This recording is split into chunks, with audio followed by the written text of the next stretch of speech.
Alright, in this video I'm going to try really hard to teach you how to not suck at Wildfrost. What are my credentials, you ask? Well, I played the game a lot. And don't worry, I'm not going to include lame tips like take your time or be patient, because that's all up to you, and if you want to rush through the game and get got, that's on you, not me, baby. Crowns are just so ridiculously strong and important at winning in Wildfrost.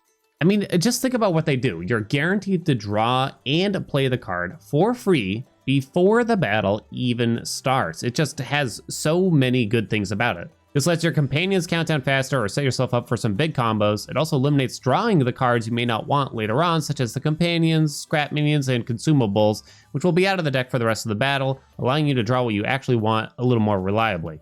Now, crowns always cost 80 bling, and you can only buy one at each shop, but I advise you to get it every single time since it's almost guaranteed to be better than anything else offered. When you're just starting out, you may just want to throw the crowns on some companions and kind of get used to things, and that way you get everyone out, they start counting down quickly, but don't forget you can actually move the crowns around whenever you want on the cards, anytime outside of battle, so you can swap them between different companions or try it out on some other cards, and try out and see what you like. You should never really skip a shop assuming that you'll be able to afford a crown from it, so I think that's going to be the first priority. Next, the Muncher is a really strong choice at least twice per run to remove some of those basic cards in the deck, or maybe some cards that you were forced to take from a treasure chest because you didn't like any of the options, but yeah, at least twice per run, you can't really go wrong with the Muncher. Preferably, you don't want more companions that you can actually put in the deck, so you really want to avoid taking more than 2 Frozen Traveler nodes for the entire run, unless you really hate your companions, but even then you might just have to try to make them work. The gnome merchant I feel is usually not worth it for the junk that you have to take with the cards. However, at least you can choose to take nothing from them, and seeing 3 options is pretty strong too. The charm merchant is great, but you'll need lots of money, so just keep that in mind. They can offer tons of charms and good cards in there for sure. The duplicator is often insane late in the run, but it might not be worth it early on before you've gotten many charms or cards. It does duplicate whatever charms you have in the card. It does not duplicate crowns though, so just keep that in mind. Who gets hit and by what is the typical puzzle you're trying to figure out every single turn. Shuffling around your team is going to be really important in order to survive, so don't be afraid to kind of mess around with them every single turn. Some important things that you should keep in mind though: enemies will target the other lane if you have no companions in their lane, even if that enemy has barrage or aimless, so try to just have one choice minion to soak those hits. Scrap units are useful to take hits like that since the damage number doesn't matter, so try to get them out on the field ahead of time and hold them in the back until the time is right. This way they're out of the deck for the next redraw as well. In some instances, it might be a good idea to recall a unit to avoid some kind of AoE attack. For instance, if you have 5 slots filled up and an enemy is about to attack with barrage, you can recall one and just have one companion take the hit instead. Recalling doesn't take up a turn, but it only heals the companion for 5, and then you have to draw them again, so they take up a card slot, and if you want to play them again, that's going to take up a whole turn. So recalling kind of has some limited uses. I think the best case for it is simply to avoid a minion from dying, stopping them from dying, but you might not necessarily want to plan on trying to get them out again, because it's just a bit too slow, I think. Okay, plain and simple, do not pick the companion limit, like ever. Even if the other rewards don't seem very useful for your particular deck, it's just so rare that you'd want more companions or that you'd even be able to play them at all. You'll often have a couple of scrap minions or summons in your deck that will take up board space anyways, plus filling the entire board is just really not always good, since many enemies will have barrage or some other way of hitting multiple spots on your board. With that out of the way, both the card draw and the redraw bells are very, very strong. I personally like to go card draw first and redraw bells second, but it's really close and it's probably not a huge deal. Kind of depends on the deck, but yeah, you could definitely go either way. I think that Frenzy is the easiest build archetype to get going, and is also really simple to understand. It's really beginner friendly too, since you've got lots of companions that actually start with it anyway.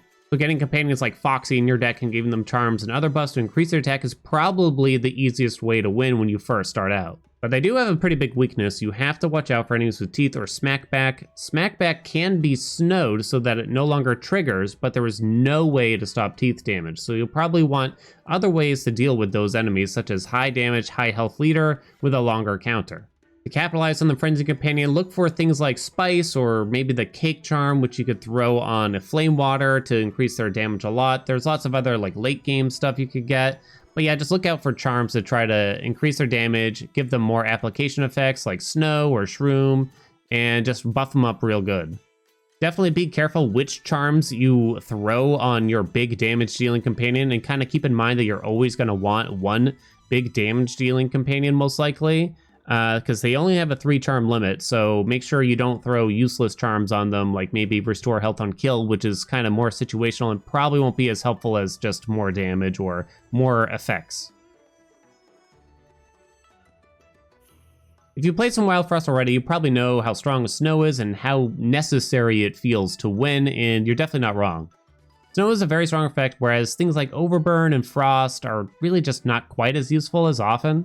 No doubt there are ways to utilize them, but I wouldn't make them a priority, especially when you're new to the game. They just take a lot more to get going, I think. Shroom can get out of control quickly if you're able to line things up, and it's definitely a lot easier to utilize since you get the damage instantly versus something like Overburn. So all 3 tribes have access to snow to some degree or another. The snow dwellers start with those 2 snow sticks that are really useful, and you start to miss that when you play the other tribes.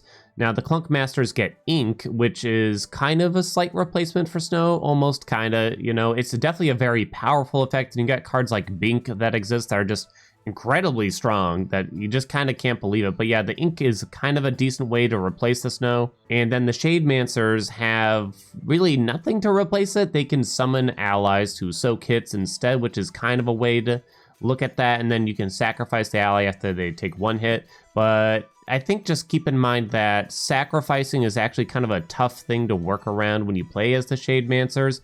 And either way, I kind of recommend adding more snow cards if you get them offered for the Clunk Masters or the Shademancers, because getting 2 or 3 snow cards or ways to freeze the enemies is going to be really useful. So I kind of made this mistake a lot when I first started, focusing only on companions and how to buff them when I could have been using more charms and buffs on the items in my hand. For instance, you can throw Flame Water on a Scrappy Sword, which you probably wouldn't want to do, but on something like a Slapcrackers, yeah, you might actually really want that. So Noomlin is an incredibly strong effect that you can get on a charm to put on an item, and at that point that item becomes instantly much more valuable, which means you may want to force to draw more quickly in order to get just that particular card, right? So if you have a bunch of strong cards inside your discard pile already, don't be afraid to ring that bell a little bit more quickly just to get those cards more often. Don't be afraid to hold on to charms for a little while if it doesn't feel like you have the right companions or cards yet to really make good use of it. You can always wait a little bit to try to find the right thing. And like I said earlier, if you give a card Noomlin, or if you pick up a card that has Noomlin on it, that card is already incredibly powerful, so stacking more charms onto it might be the wise decision. Whenever you pick up a new charm, I recommend just picking it up and seeing where the game will let you put it on, and just think about all the options inside your deck at the time of before you slap it on something. Since characters have a maximum amount of health, it's kinda hard to make a strict healing deck work well, I think. It's important to differentiate between cards that restore health and cards that increase health, though, since the ones that increase health will actually increase their max HP. It feels like healing is a bit overweighted at the moment in the game, with characters like Bushu just taking forever to take a turn. Shell, on the other hand, has no limit, and with cards like Shellbow that essentially heal a row for 3, it can get out of hand really quickly. Not to mention there are cards that synergize with Shell or simply getting hit themselves, but there's really not that much that interacts with healing. So cards like Shellbow or Nutshell Cake I think are insta-grabs, especially if you ever see them in the shop and you can afford them and a crown, definitely get them. Alright, those are my quick tips. I hope I helped you out. Let me know what you think. If you got some more tips of your own, let me know in the comments. I'd love to hear what you got from me. Let me know about your greatest run you've ever had in the game, the worst run you've ever had in the game, the most medium run you've ever had in the game. You know, is it medium well, medium rare? You know, let me know. Anyway, thanks for watching. I'll see you in the next video.